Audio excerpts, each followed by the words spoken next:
بسم اللہ الرحمن الرحیم۔ ایک دن ہم سب ایک دوسرے کو یہ کہہ کر کھو دیں گے، جب وہ یاد نہیں کرتا تو میں اسے یاد کیوں کروں۔ جب خدا کسی کی مدد کرنے کو آتا ہے تو لامعلوم سے کوئی سبب پیدا کر دیتا ہے اور نہ ہونے سے ہونا نکال دیتا ہے۔ فاتحہ لوگوں کے مرنے پر نہیں، احساس کے مرنے پر پڑھنی چاہیے، کیونکہ لوگ مر جائیں تو صبر آ جاتا ہے، لیکن احساس مر جائے تو معاشرہ تباہ ہو جاتا ہے۔ آپ تنہائی میں دروازہ بند کر کے بیٹھیں اور اللہ سے کہیں کہ اللہ تعالیٰ، پتہ نہیں مجھے کیا ہو گیا تھا، مجھ سے غلطی گناہ ہو گیا ہے، میں اس پر شرمندہ ہوں اور آپ سے معافی چاہتا ہوں۔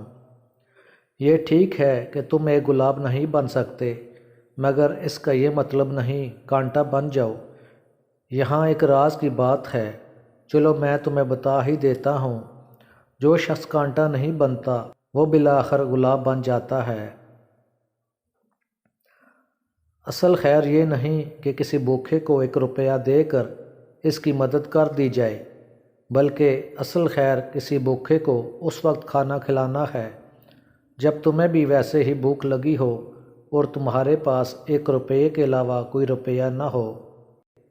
ایک بات ہمیشہ یاد رکھو، اسے سونے کے حروف سے لکھ کر لٹکا دو۔ تم ان لوگوں کے غلام ہو جن سے تم اپنی تعریف سننا چاہتے ہو۔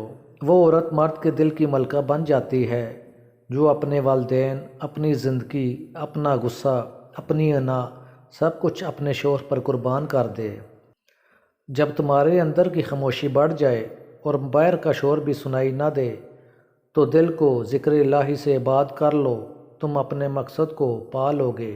برداشت کے ساتھ حالات ضرور بدل جائیں گے، بس اندر ہی اندر مسکرانے کی ضرورت ہے۔